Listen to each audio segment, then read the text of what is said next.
네, 여러분, 수익과 비용은 우선 안 찍을 거예요. 지금 자본하고 그 뒤에 제가 강의 안 했던 새로운 내용이잖아요. 그건 강의할 건데, 요 자본이 끝나고 수익과 비용은 여러분들 혼자 살 수 있는 문제들로만 이루어져 있습니다. 그리고 문제 개수가 많으니까 스스로 꼭 학습을 하시기 바랍니다.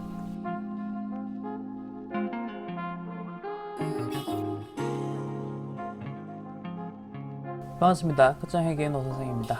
이번 시간은 자본입니다. 여러분 86페이지를 펼쳐주시고요. 전자세무 2급에 나왔었던 문제들을 같이 풀면서 제가 추가적인 설명을 드려야 되는 부분이 있다면 그 부분을 한번 설명을 드릴 수 있도록 하겠습니다. 우선 1번입니다. 요거는 간단한 문제죠. 자본의 구성 요소가 아닌 것은 이라고 되어 있고요. 요거는 자본 변동표, 말도 안 되는 소리를 그냥 넣어 놓은 거죠. 자본의 구성 요소 5가지는 여러분들이 당연히 기억을 하고 계셔야 되고, 그리고 각각에 들어가는 계정 과목들도 지금 전세 2급을 하실 정도라면 기억하고 계셔야 됩니다. 기억이 안 나시는 분이라면 다시 이론 부분 펼쳐셔가지고 자본의 구성 요소 5가지는 무엇이 있으며, 그리고 그 안에 들어가는 거를 외우는 방법 제가 또 알려드렸으니까 그 외우는 방법을 바탕으로 하셔가지고 한번 외워보시기 바라겠습니다. 그 다음 2번,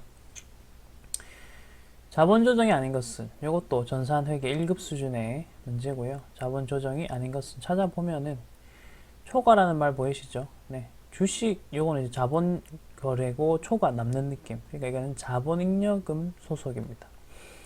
나머지는 요 할인, 차손, 그리고 자기 주식은 그 자체가 자본 조정이라고 제가 말씀을 드렸습니다.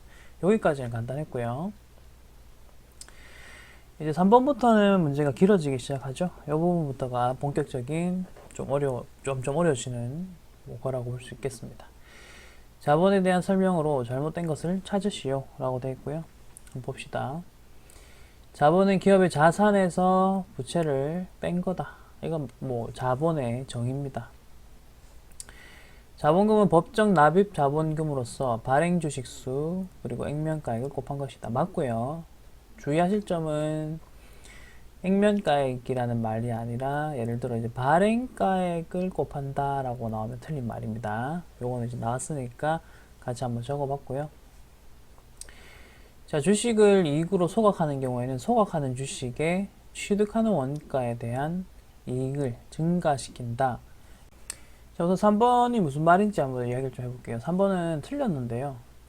여기 이제 답이 되겠는데 이 부분이 이제 틀린 부분인데, 어느 부분이 틀렸냐면 이익잉여금을 감소시킨다라는 부분이에요. 이거 이제 설명을 한번 드려보자면, 소각이라는 단어를 일단 보십시오. 소각이라는 단어는 내 주식을 내가 다시 사온 다음에 그걸 찢어서 버려버린다는 거죠. 그렇게 하면 어떤 효과가 생기냐면 자본이 감소가 됩니다. 그래서 이제 감자라는 표현을 쓰거든요. 근데 이 문제에서 하고자 하는 말은 뭐냐면 이익으로 소각했다라고 이야기를 하고 있습니다. 이익으로 소각했다는 말은 우리가 자, 이렇게 자본 부분 5가지 암기를 했었거든요. 이런 식으로 5가지. 먼저 자본금이 있었고, 자본잉여금이 있었고, 자본조정. 이것도 좀 같이 떠올려보세요. 기타, 포괄손익 누객, 이익잉여금이 있었습니다. 자, 기본적으로는 감자를 시키면요, 이 자본금이 감소되는 것이 일반적이죠. 왜냐하면 내 주식은 발행하면서 자본금을 딱 늘리잖아요, 기본적으로. 그죠? 근데 그 주식을 다시 사와가지고 찢어버렸단 말은 그 늘어났던 자본금 중에서 일부분이 이제 줄어들어야지만 감자다 이런 표현을 쓸 수 있는 거죠. 자, 근데 3번 컨셉은 뭐냐면 자본금을 줄이는 컨셉이 아니라 이익으로 소각한다라는 표현을 쓰고 있는데, 그 부분은 요 이익잉여금을 줄이겠다라는 컨셉으로 그냥 이해하시면 돼요. 자, 그래서 결론적으로는 소각이라는 단어는 감자와 관련이 있고, 그 말은 이제 자본을 감소시키는 것이지 증가가 되지는 않는다는 겁니다. 요 정도까지만 한번 기억을 하시는 게 좋겠습니다. 4번, 자본잉여금은 주주와의 거래에서 발행되어 자본을 증감시키는 잉여금으로서 주발초, 초과금이나 차액이 해당된다. 이거는 맞는 설명이니까 잘 읽어보십시오. 이제 여러분이 전세 2급 정도 수준을 공부하신다면 이런 긴 보기가 자주 나올 거예요. 그럴수록 어떻게 해야 되냐면 아까도 말씀드린 것처럼 자주 보시고 눈에 익히셔야 됩니다. 회계사 시험은 문장이 더 길거든요. 세무사 시험이나 이런 거는. 그거 어떻게 공부하냐면 자주 보고 눈에 익히면 뭔가 어색한 게 나오거든요. 그럼 그게 이제 답인 경우가 많아요. 물론 확실하게 알고 찍어야 되겠지만 언어 하는 것처럼 우리 영어 공부하다 보면 문법 문제 좀 많이 보다 보면 뭔가 어색한 게 한 번씩 나오거든요. 그게 이제 답인 거거든요.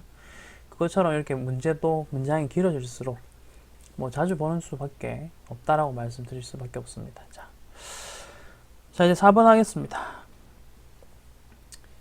4번입니다. 자본거래에 대한 설명으로 가장 옳지 않은 것은 이라고 되어 있고요. 이제 자본거래에 대한 뭐 이야기를 하네요. 볼게요. 유상증자 시 발행되는 주식은 반드시 액면 금액으로 발행할 필요는 없다. 이게 지금 무슨 말이냐? 우선 여러분 유상증자는 돈을 받고 증자, 주식을 새로 발행하겠다는 거예요. 이게 왜 하냐면 우리 회사가 처음에 설립할 때도 주식 발행하죠. 그때 투자받은 돈으로 회사를 막 운영하고 있었어요. 근데 좀 확장을 하고 싶거나 상황이 안 좋아진다거나 이렇게 하면 돈이 더 필요하겠죠. 그러면 할 수 있는 방법이 주식을 추가로 발행하는 방법 혹은 아까 했던 사채를 발행하는 방법이 있거든요. 근데 지금은 자본 파트니까 이제 유상증자한다 이런 표현이 나오겠죠. 자, 그게 이제 유상증자인데 돈을 받고 하는 거죠. 근데 반드시 액면금액으로. 자, 액면금액은 보통 500원 아니면 5,000원이거든요. 코스닥이 보통 500원이고 코스피가 보통 5,000원에서 이렇게 액면금액을 잡아요. 근데 실질적으로 여러분 지금 주식 그 네이버 주식만 들어가 보셔도 금액을 500원, 5,000원 이렇게 발행하진 않잖아요. 지금 빅히트라는 그 회사 아세요? BTS 소속된 곳. 거기가 이제 주식을 새로 발행할 거거든요. 아마 올해 말이나 내년 초에 주식 발행할 것 같아요. 자, 그러면은 거기서는 500원으로 한 장당 500원에 돈을 받고 팔까요? 그러진 않겠죠. 5,000원? 아니겠죠. 그러니까 여기서 하는 말처럼 무조건 액면 금액으로 발행할 필요는 없다. 2번입니다. 무상증자의 경우 자본금의 증가를 가져온다. 우선 이 두 개 차이를 좀 말씀드릴게요. 유상증자와 무상증자의 차이를 말씀을 좀 드리겠습니다. 이 아까 그렸던 그림을 잠깐 활용해 가지고 이야기를 좀 해볼게요. 우선은 이 그림 활용할게요. 자, 유상증자부터 말씀드릴게요. 유상증자는 빨간색으로 갈게요. 유상증자는 외부로부터 이런 식으로 돈을 투자받는 것을 말해요. 그죠? 그러니까 돈이 외부로부터 들어오고 이게 만약에 주발초가 발생이 되면 이 부분이 또 금액이 들어갈 것이고 그 다음에 주식 할인 발행 차금이 발행되면 이 부분에 그거에 대한 내용들이 되는 거죠. 어쨌든 결론은 뭐냐면 얘네들 전부 다 외부로부터 돈이 들어와서 결론적으로는 이 자본금을 늘려주거나 자본 액면금을 늘리거나 자본 조정을 늘리는 그런 거를 뜻합니다. 이게 이제 유상증자죠. 돈으로 받았으니까. 얘가 늘어나면서 동시에 차변에 있는 현금도 돈 받았으니까 늘어나는 것까지는 아시겠죠? 네, 이것도 그냥 참고로 적을게요. 현금도 그만큼 늘어날 겁니다. 돈을 현금으로 받았다 치면. 자, 이제 무상증자입니다. 무상증자는 제가 녹색으로 할게요.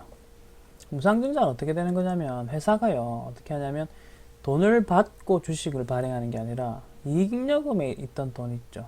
우리 자본에 보면 이익잉여금에 좀 뭐 준비금이라든지 뭐 비상금 같은 거 적립금 같은 거 준비해 놓잖아요. 거기에 있는 돈을 이용해서 주식을 새로 발행합니다. 그런 다음에 자본금을 그냥 보내버려요. 자, 이렇게 하면 어떤 효과가 있냐면 자본금이 일단 늘어나요. 근데 총 자본에는 영향이 없어요. 이해되시나요?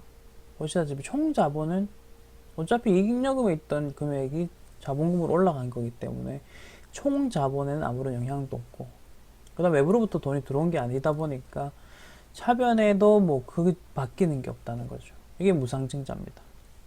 그러니까 무상증자 하는 이유는요 이렇게 해가지고 주식수를 좀 늘리고 싶을 때 이렇게 해요. 주식수를 늘리고 싶을 때 100주밖에 없는 회사가 잉여금 가지고 주식을 발행하면서 주주들한테 그냥 주식을 주는 거예요. 이렇게 그렇게 하면은 사실 무상증자 같은 경우는 하면은 주가가 좀 떨어지거든요. 대신에 한 주당 주가가 좀 떨어지겠지만 대신에 이제 주주들이 원래 뭐 10주 가지고 있던 사람이 5주를 더 받는다든지 이런 식으로 주식 수만 늘어나는 거죠. 요거 우리 전산회계 1급 그때 계산 문제 한번 했었을 거예요. 그거 한번 다시 요거랑 지금 한번 연결시켜 가지고 생각해 보시면 되겠습니다. 그래서 2번은 맞습니다. 2번도 자본금의 증가를 가져온다. 네, 잉여금이 없어지는 대신에 자본금이 늘어났기 때문에 네, 자본금의 증가를 가져오죠. 그리고 이익잉여금은 줄어든다. 이것도 그냥 체크해 놓고 자본 총계는 변동 없다. 그쵸? 네, 여기까지 한번 적어 놓으세요. 자, 그다음 주식 할인 발행 차금은 주식 발행 초과금 범위 내에서 상계 처리하고 잔액은 자본 조정으로 한다. 이렇게 되어 있는데요. 우선 자본 조정이라는 말은 지금 주식 할인 발행 자금 이야기하는 거 아시겠죠? 그러니까 할인이니까 자본 조정으로 회계 처리하는 거 맞는데, 자, 이건 이제 어떻게 되는 거냐면 밑에 분계를 예시로 한번 적을게요. 요거는 좀 한번 적어 드릴게요. 주식을 발행할 때 자본금이 보통은 생기죠. 요거는 임의로 적어 볼게요. 자본금이 100만 원이 생겼어요. 액면 금액이겠죠. 자, 근데 우리가 주식 발행하고 돈을 받아요. 돈을 받았는데 100만 원짜리 액면가액인데 우리가 받은 돈은 90만 원인 거예요. 그럼 이제 어떤 효과가 나오는 거냐면 주식 할인 발행 차금이 생기겠죠. 여기까지 이해되시죠? 이런 상태입니다. 자, 근데 보세요. 그 다음에 이게 일반적인 할인 발행 차금이 생기는 과정이거든요. 이게 1번 케이스라고 하면, 근데 이제 2번 케이스 잘 보세요. 자, 같은 조건이에요. 같은 조건인데 조건 하나만 더 보실게요. 단 주발초가 있는 경우, 주발초가 이미 있는 상태에서 주발초가 5만 원 있었다 할게요. 5만 원 있었다. 그리고 1번과 같은 상황에 분계를 해야 된다면 어떻게 할 것이냐인데, 보세요. 먼저 자본금 100만 원은 똑같이 적으시면 돼요. 적고, 그 다음에 현금도 똑같이 적으시면 돼요. 적고, 그럼 아까처럼 한다면은 차변이 비니까 10만원 주발초입니다. 이렇게, 주발초가 아니고 주할차입니다. 이렇게 할 수 있겠죠. 여기까지는 아시겠죠. 자, 그런데 지금 주할차의 반대 계정인 주발초가 이미 남아있다라는 정보를 우리가 받은 거예요. 그러면 어떻게 해야 되냐면, 얘가, 여러분 주발초가 대변 계정이라는 거 정도는 아셔야 돼요. 왜냐, 주할차 지금 보시다시피 차변 계정이잖아요. 얘는 대변에 이미 남아있더라 라는 소식을 들었어요. 그럼 주할차가 일단 등장하지 않아요. 어떻게 한다? 먼저 주발초를 먼저 없애고, 주발초 다 나가세요. 그렇죠? 이제 빈 공간 차변에 그래도 5만원 남았거든요. 요 5만원 남은 거에 주할차를 쓰는 거예요. 이 컨셉을 하죠. 반대인 경우도 마찬가지예요. 만약에 주발초가 발생해야 되는데 방 안에 주할차가 남아있대요 라고 하면 주할차부터 없애주세요. 그 다음에 이렇게 가는 거죠. 이것도 적을게요. 그냥 말로만 하면 이해가 안 되니까 3번으로 해가지고 해볼게요. 일반적으로 주발초가 나오는 경우 해볼게요. 자본금 요거는 그냥 100만원 통일하고, 이제 좀 비싸게 주식을 파는 경우 130을 할게요. 그럼 우리 보통은 주발초 이렇게 적죠. 주식 발행 초과금이 30만원 대변에 생겼습니다. 그러니까 얘는 대변 계정이니까 생기면 돼요. 근데 이제 네 번째 케이스 만들게요. 단 같은 케이스인데 주식 할인 발행 자금이 있다면, 얼마 있다 할까? 10만원 있다 할게요. 10만원이 있다면 분계는 어떻게 바뀌는가 보자는 거죠. 우선 자본금이 100만원 적히는 거는 동일합니다. 그리고 현금도 동일합니다. 이것도 뭐 똑같아요.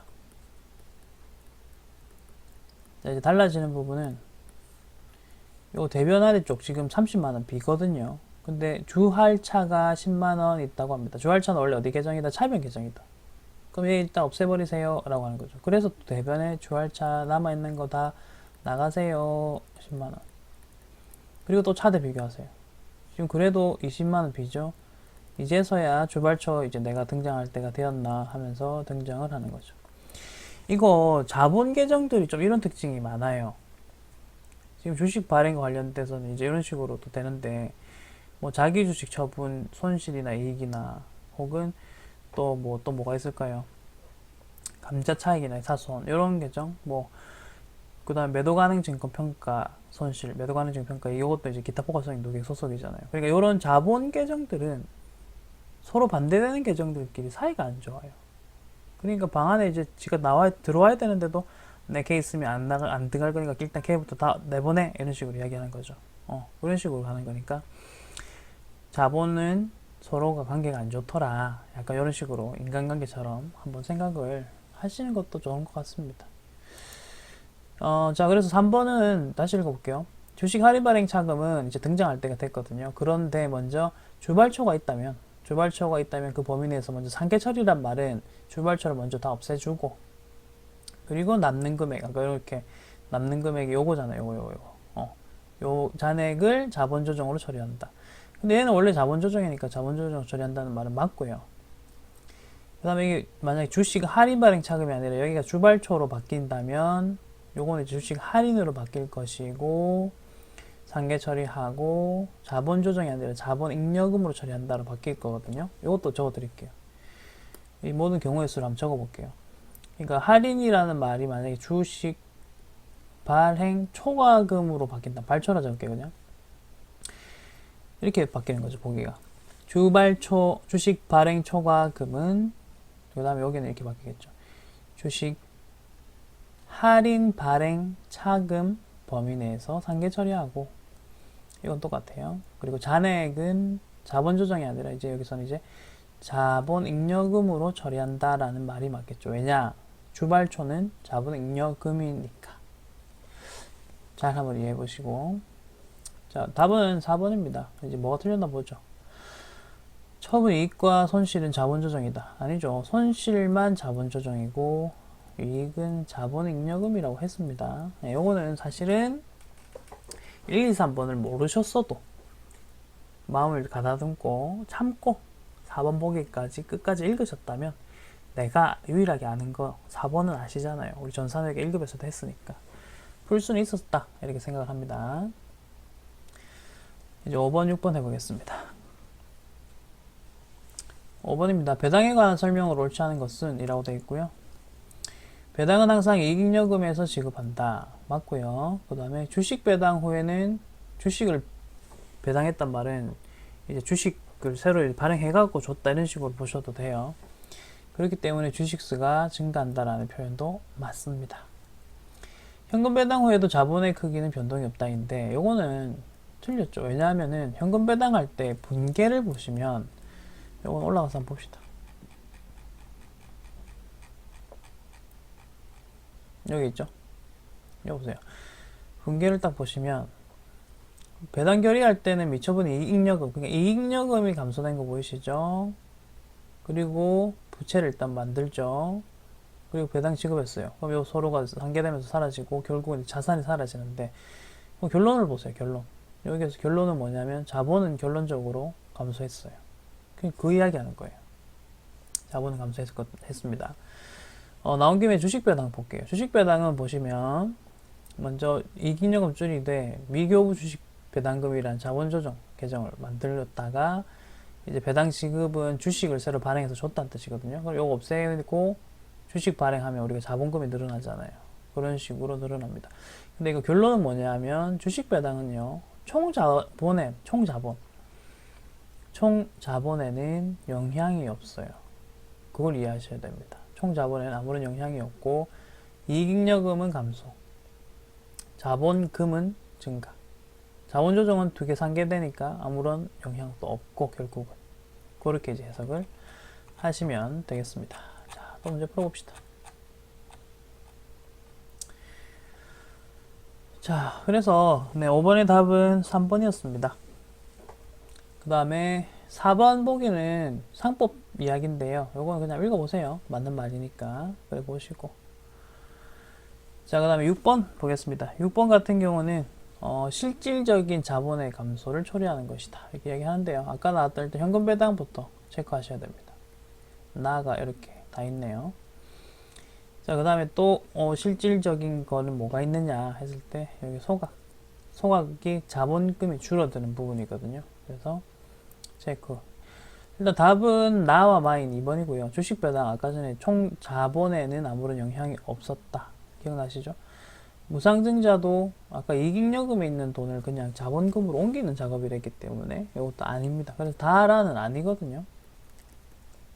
그 다라 있는 걸 이렇게 지우시면 되겠고. 자, 그 다음에 이것도 그냥 말 그대로 이익준비금은 뭔데요? 이익잉여금이잖아요. 자본금에 전입하다 했죠. 일로 보낸다는 뜻이에요. 그래서 얘도 아닌 거죠. 자, 여기까지 자본이었습니다. 네, 여러분 이제 101페이지를 펼쳐주세요.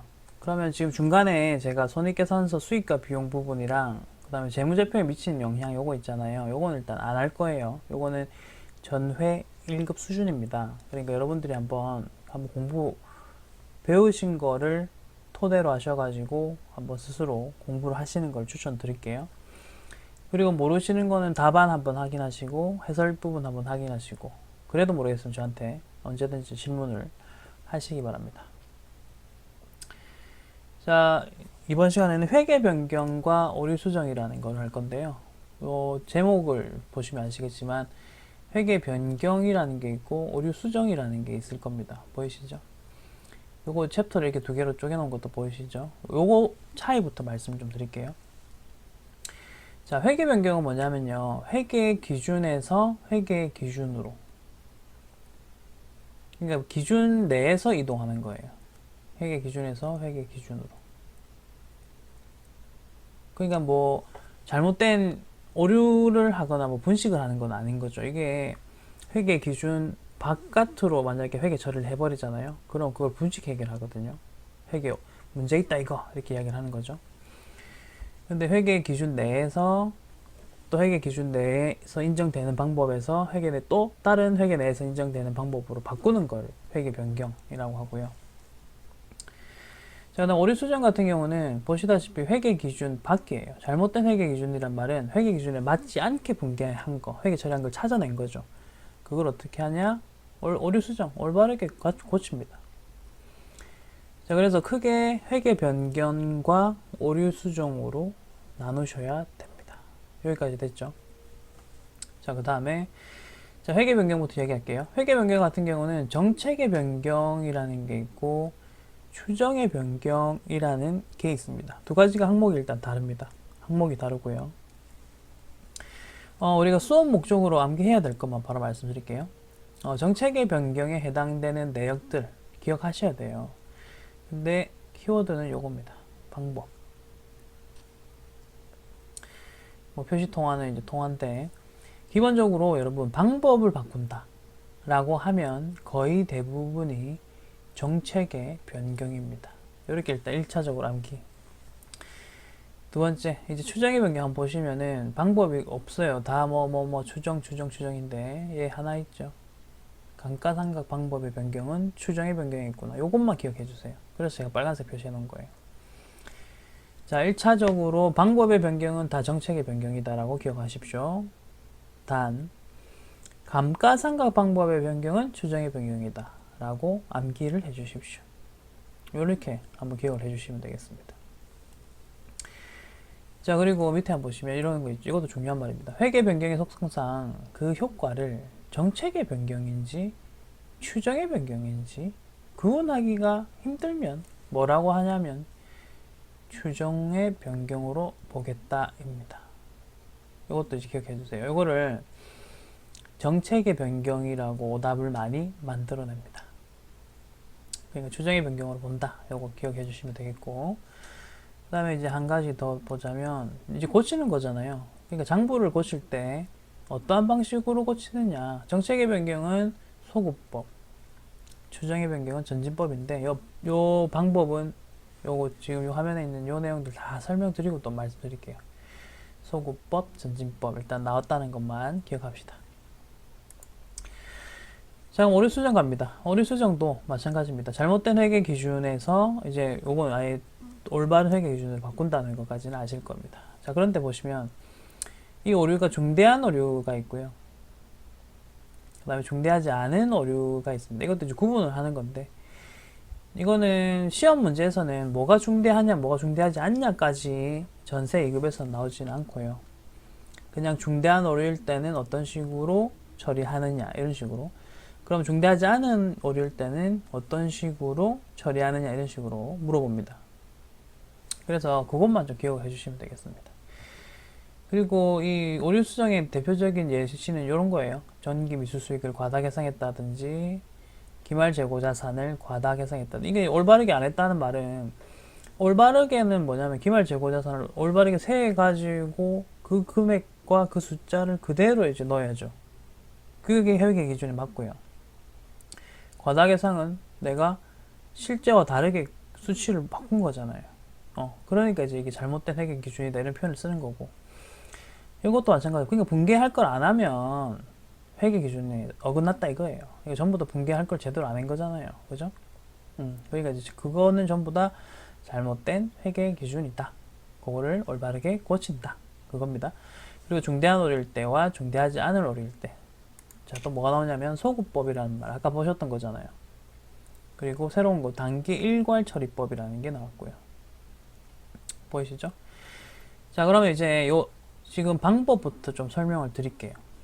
우선 중대한 오류일 때는 소급법, 중대하지 않은 오류일 때는 단기 일괄 처리법을 씁니다. 까지는 아시면 되겠고, 그 다음에 비교 재무제표를 제작성해야 되는 건 중대한 오류. 그 다음에 중대하지 않은 오류는 비교 재무제표, 재무제표를 제작성할 필요는 없고 주석에만 공시해라, 뭐 이런 식으로 되어 있습니다.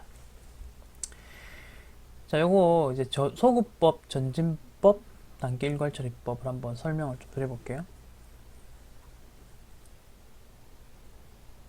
요 중간에 기준점을 한번 잡아볼게요. 이건 이제 수정해야겠다. 지금 수정하는 거잖아요. 뭐를 수정하는 거냐면 보세요. 회계 변경도 예전에 썼던 재고자산 평가 요거만 가지고 설명드릴게요. 예전에는 우리 파이퍼 선입선출법 썼습니다. 근데 정책상의 변경으로 이제 후입선출법 쓰겠습니다. 그 회계 처리 방법 수정하는 거거든요. 이해되시죠? 추정의 변경도 마찬가지잖아요. 기본적으로는 추정률을, 이전까지만 해도 이런 추정률을 이렇게 계산하겠습니다. 근데 이후에는 추정률을 조금 수정하겠습니다. 이거거든요. 유형자산 내용연수 요것도 우리 건물 이거 10년으로 보겠습니다 해놓고 수정합니다. 이거 20년으로 봐도 될 것 같습니다. 이런 식으로. 이게 이제 추정의 변경이고, 이거 수정하는 거죠. 오류 수정도 마찬가지입니다. 오류 회계 기준이 맞지 않게 회계 처리했었던 게 수정 전이고, 그 다음에 수정 후가 되겠죠. 그래서 이제 전후가 되겠죠. 자, 그러면은 소급법부터 이야기를 해봅시다. 먼저 소급법입니다. 소급법은 뭐냐면요. 이제 그림으로 한번 그려보자면, 녹색으로 할까요? 전에 회계 처리했던 게 있겠죠. 그리고 그걸 수정한 회계 처리가 있겠죠. 그러니까 이 수정 전 회계 처리, 그 다음에 수정 후 회계 처리죠. 수정 후 회계 처리는 지금부터 하는 거니까 요거는 신경 쓸 건 없어요. 이슈는 뭐냐면 수정 전에 내가 회계 처리했었던 거 얘 있죠. 얘를 어떻게 할 거냐는 거예요. 과거의 것은 과거의 것대로 그냥 두고 갑시다. 아니야, 요거 과거 것도 다 뜯어 고쳐야 돼. 이런 컨셉들이 지금 부딪히는 거거든요. 자, 소급법은 보시면 어떤 식으로 하는 거냐면 과거 거 다 수정합니다. 근데 그 수정한 거를 어디에 반영을 시키느냐면 소급법은 참고로 보면 여기 적혀 있거든요. 이익잉여금에 반영시킵니다. 그러니까 수정 전 회계 처리 이거 다 수정 때리고요. 이거 지금 내가 새로 적용하려고 하는 요거 회계 기준대로 다 수정해. 소급해서 다 수정해. 그리고 나서 이거 어디에 반영? 수정한 거 전기 거 다 수정해서 이거를 이익잉여금에다가, 왜냐면 이걸 바꾸면요 어떤 효과가 있냐면 비용이 바뀌고 수익이 바뀌잖아요. 그 결과로 이제 이익이 바뀌고, 그럼 이익은 어디로 넘어가냐면 자본에 있는 이익잉여금으로 넘어가잖아요. 그죠? 그러니까 요거 소급법은 그 이익잉여금에 과거에 넘어갔었던 것들, 그러면 지금 새로운 기준대로 내가 바꾼 다음에 어떤 효과가 넘어가는지 그거를 전부 다 이익잉여금에다가 반영해입니다. 그리고 그 반영 방법은 여기 보이시는 전기오류 수정 손익. 요거 계정 과목 분계 기억나세요? 우리 분계할 때 전기오류 수정 손실이 있었고 전기오류 수정 이익이 있었다. 근데 이게 동명이인이었잖아요. 그 자본에 속하는 전기오류 수정이 있었고 영업의 손익에 속하는 영업의 수익이거나 영업의 비용에 속하는 전기오류 수정이 이 수익이나 비용 그 수익이나 손실이 있었거든요. 근데 동명이인이 나왔었거든요. 우리 분기할 때도 이거는 뭐 자본으로 처리한다, 중대하다 하면 우리 했었잖아요. 중대하다 하면 우리 이익여금으로 처리했었고, 중대하지 않다 하면 영업의 수익이나 비용을 처리했었던 그 기억을 한번 올려보세요. 그게 지금 요거거든요. 그러니까 이게 처리 방법이 뭐냐는 건데, 처리 방법은 그런 거예요. 수정한 거 이익여금에다가 반영시켜. 이게 바로 소급법. 이게 바로 소급법. 그 다음에 단기일괄 처리법 바로 갈게요. 단기일괄 처리법은 뭐냐면 이거 수정한 거 똑같아요. 단기일괄 처리법은 수정 전 회계 처리도 있고 수정 후가 있겠죠. 근데 마찬가지로 얘를 수정하겠죠. 수정을 한 거를 어디에 반영한다면 보시다시피 영업의 손익에다가 반영시키는 거죠. 과거 거 수정했어요. 네.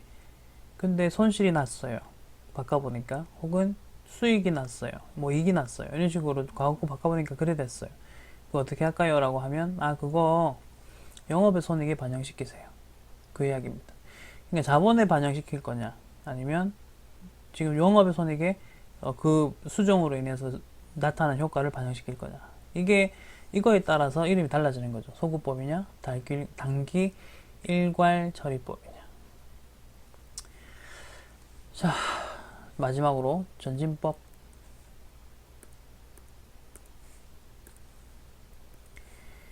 전진법은요, 과거는 중요하지 않아. 그냥 지금부터 회계 처리해.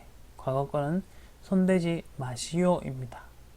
요걸 그래서 컨셉은 간단해요. 과거의 회계 처리 손대지 안 되셔도 돼요. 그냥 앞으로만 잘하자. 이게 전진하자입니다. 단기의 일괄 처리. 이건 단기에 있었던 뭐 수익과 비용에다가 처리하자. 소급법은 과거의 거 다 자본에 반영된 것까지 싸그리 다 아예 걷어내가지고 고쳐라 이겁니다. 단기 일괄 처리법은 사실은 과거를 싸그리 다 고치는 개념보다는 과거의 거를 수정함으로 인해서 나타나는 수익과 비용 효과를 올해의 영업의 손익에다가 반영시킨다는 느낌이 강하고, 그러다 보니까 결국 어쨌든 얘도 이제 나중에는 자본으로 넘어가겠지만, 소급법은 과거로 넘어가가지고 자본을 아예 건드려가지고 그 안에 있는 거 다 건드리는 거죠. 그게 조금 컨셉이 다른데, 이거는 여러분들의 이해도에 따라서 지금 제가 무슨 말 하는지를 알아들을 수 있지 않을까 그런 생각이 듭니다. 어쨌든 문제 풀어봅시다. 설명은 여기까지 할게요. 1로부터 해서 문제 풀면서 뭐 적용을 시켜보겠습니다. 문제의 개수가 좀 많아요. 1번입니다. 다음 중 회계 변경과 오류 수정에 대한 내용으로 틀린 것은? 이라 되어 있습니다. 회계 변경, 오류 수정. 틀린 것은? 자, 변경된 새로운 회계 정책은 소급하여. 자, 정책의 변경은 소급법이잖아요. 그래서 이렇게 나오는 거고. 자, 추정의 변경의 효과는 당해 회계연도 종료일로부터 적용을 한다 라고 되어 있네요. 자, 이거는 종료일이 아니라 개시일입니다. 개시일. 그래서 답은 2번입니다. 요거 기억해 주세요. 개시일로부터 적용한다라고. 3번, 4번 읽어볼게요. 전기 이전에 발생한 중대한 오류. 이게 이제 키워드입니다. 중대한 오류는 소급법이거든요. 소급법이면 제가 이익여금으로 처리한다 했었고, 그러다 보니까 자산부채 및 자본의 기초금액에 반영한다. 요걸 체크하시면 되겠네요. 자본의 기초금액에 반영한다 입니다. 비교재무제표를 작성하는 경우에는 중대한 오류인 경우에는 재작성을 한다. 요건 아까 요 내용 보시면 되겠죠. 요거 보이시죠? 비교재무제표 재작성 중대한 오류 이런 식으로 그렇게 매칭을 해가지고 여러분 문제 풀어주세요. 자, 2번입니다. 다음 중 회계 정책의 변경과 회계 추정의 변경에 대한 설명으로 잘못된 것을 찾으시오. 되어 있고요.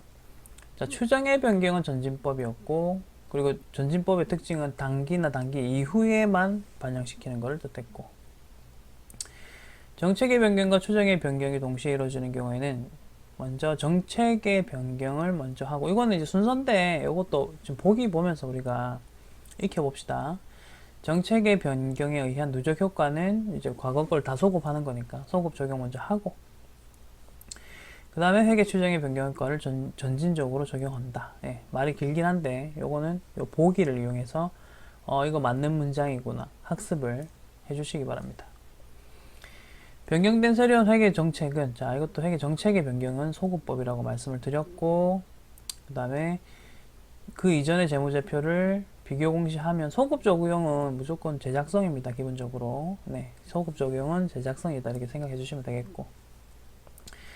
자, 답은 4번인데 보시면 정책의 변경이냐 추정의 변경이냐를 구분하기가 힘들면 정책이 아니라 아까 추정이라고 했습니다. 추정의 변경으로 본다. 그랬습니다. 답은 4번. 이제 3번 문제 보도록 하겠습니다. 옳지 않은 것을 찾아라 라고 이야기를 하고요. 읽어볼게요.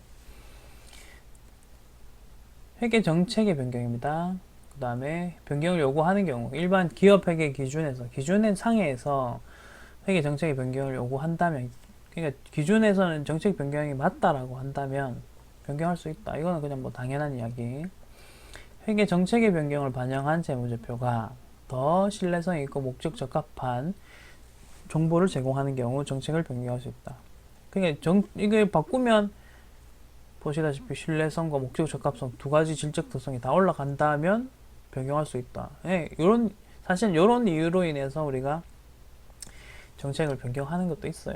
아까 왜냐면 제가 정책의 변경 같은 경우는 올라가서 말씀드릴게요. 여기 있었잖아요. 그러니까 회계 기준상에는 사실은 문제는 없어요.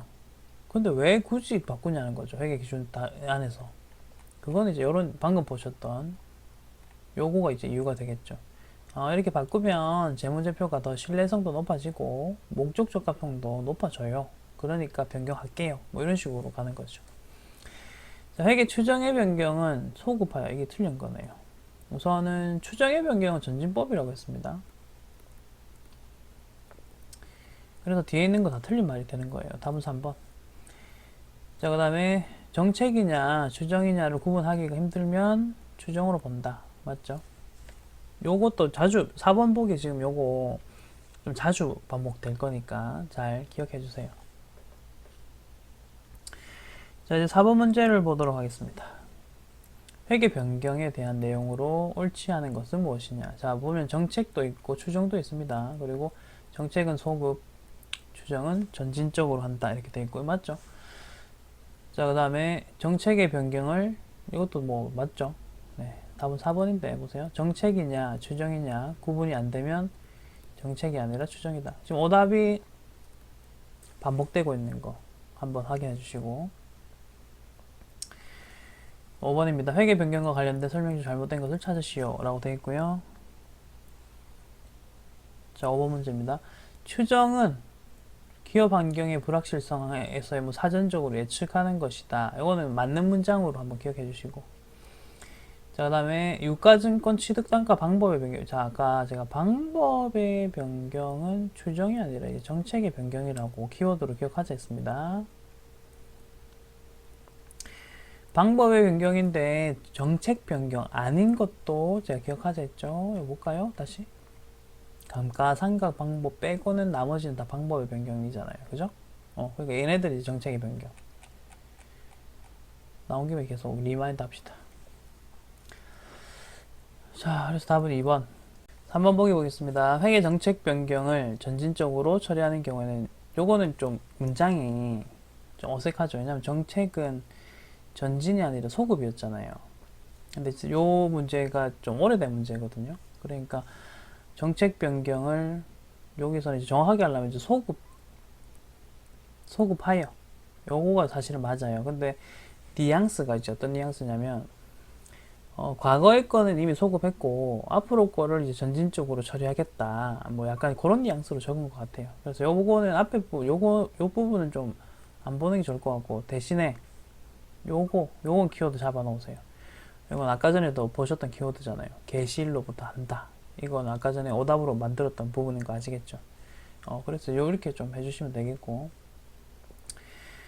자, 정책의 변경과 추정의 변경이 동시에 이루어지면 정책부터 한다라고, 이렇게 정책을 먼저 한다. 요건 아까 전에 또 나왔던 거예요. 이렇게 정리를 해 주십시오. 이제 6, 7번 하겠습니다. 6번, 추정의 변경이 아닌 것은 뭐냐? 이렇게 되어 있고요. 방법 바로 나왔거든요. 그래서 답은 6번의 답은 2번. 이건 제가 따로 설명은 안 드릴게요. 자, 그 다음에 지금 뒤에 문제 더 남았죠. 네, 7번 갑니다. 오류 수정으로 볼 수 없는 것은 뭐냐? 뭐 이런 식으로 되어 있는데, 이것도 방법 보이시죠? 요겁니다. 이게 정책의 변경이잖아요. 그러니까 다른 거를 뭐 요거는 이제 과다 계상 누락, 요거 이제 오류 수정이라고 볼 수 있는 거고, 그리고 방법 변경은 정책 변경이니까, 우리가 이 문제를 좀 만입식처럼 풀다 보면 어느 순간 좀 감이 오실 거라 생각합니다. 이제 8번, 9번 하고 마무리 지을게요. 8번입니다. 오류 수정, 옳지 않은 것은 돼 있고요. 읽어볼게요. 중대하지 않은 오류는 단기 손익 계산서에 영업의 손익 중 전기 오류 수정 손익, 이건 맞는 말이에요. 이게 단기 일괄 처리법이에요. 단기 일괄 처리법. 단기 일괄 처리법이란 말만 안 썼다 뿐이지 나머지는 그거에 대한 해설이 다 나온 거죠. 그 다음에 중대한 오류는 계정 과목이 똑같잖아요. 전기 2월 잉여금, 이건 이제 2월 잉여금을 반영하는 거예요. 계정 과목은 똑같아요. 전기 오류 수정 손익인데 관련 계정 잔액을 수정한다. 비교 재무제표를 작성하는 경우에 또 중대한 오류에 영향을 받으면 재작성하는 게 맞고요. 중대하지 않으면은 재작성하는 게 아니라 그냥 주석에만 기재합니다. 자, 충당 부채로 인식했던 금액을 새로운 정보에 따라서 합리적으로 추정한 거는 요것도 오류 수정이다. 이건 아니죠. 요 8번에 4번 보기 같은 경우는 추정의 변경이네요. 추정의 변경. 왜 그러냐면 지금 충당 요거 회계 기준 내에서 처리했던 거고요. 그리고 새로운 정보 해가지고 합리적으로 또 회계 기준 내에서 처리한 거예요. 그렇기 때문에 오류 수정이라고는 할 수 없다는 거죠. 추정의 변경입니다. 답은 4번이네요. 자, 마지막 9번 하겠습니다. 자, 다음의 회계적 오류 중에서 발생한 다음 연도에 자동적으로 오류가 상쇄되지 않는다라고 이야기를 합니다. 우선은 요거는 좀 푸는 방법은 뭐냐 하면은 선수 미지급 비용, 얘네들은 세트니까 같이 씌울게요.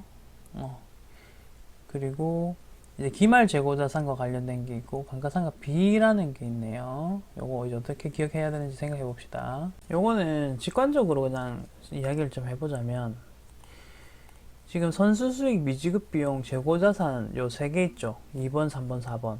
이거 재무상태표 계정이잖아요. 그러니까 이런 것들은 계정 누락을 했든 뭐 과소 계상을 했든 관계없이 그 다음 회로 넘어가거든요. 이 상태대로 누락된 상태대로 넘어가겠죠. 그래서 그 누락된 거를 만큼 또 추가로 이제 계산을 또 할 수도 있는 부분이 있는데 감가상각비는 비용이잖아요. 비용 같은 경우는 올해 보세요. 내가 비용을 과대 계산했어요. 근데 올해 말이 되면 그 마감돼서 다 없어지잖아요. 그러면 내년에 그게 뭐 자동적으로 조정되느냐? 그런 것도 아니에요. 이미 비용은 다 사라졌기 때문에 이게 이제 직관적인 컨셉으로 이해를 해가지고 답은 1번이다 이렇게 잡는 방법이 있고요. 그 다음에는 또 이제 추가적으로 설명하자면 요거 2, 3, 4번을 제가 일일이 다 설명을 드려야 되거든요. 얘네들은 자동적으로 왜 바뀌는지에 대해서. 근데 이제 그 설명은 제가 생략을 할게요. 그냥 지금은 직관적으로 얘네들 다 재무상태표 계정이네, 얘 혼자 비용 계정이네, 요 정도로 해가지고 그냥 요거는 풀면 될 것 같아요. 자, 그렇게 9번 풀어주십시오. 자, 전세이급 재무회계 여기까지입니다. 이제 제가 또 시간을 최대한 내서 뒷부분 원가 회계랑 세무 회계를 어쨌든 촬영을 할 수 있도록 할게요.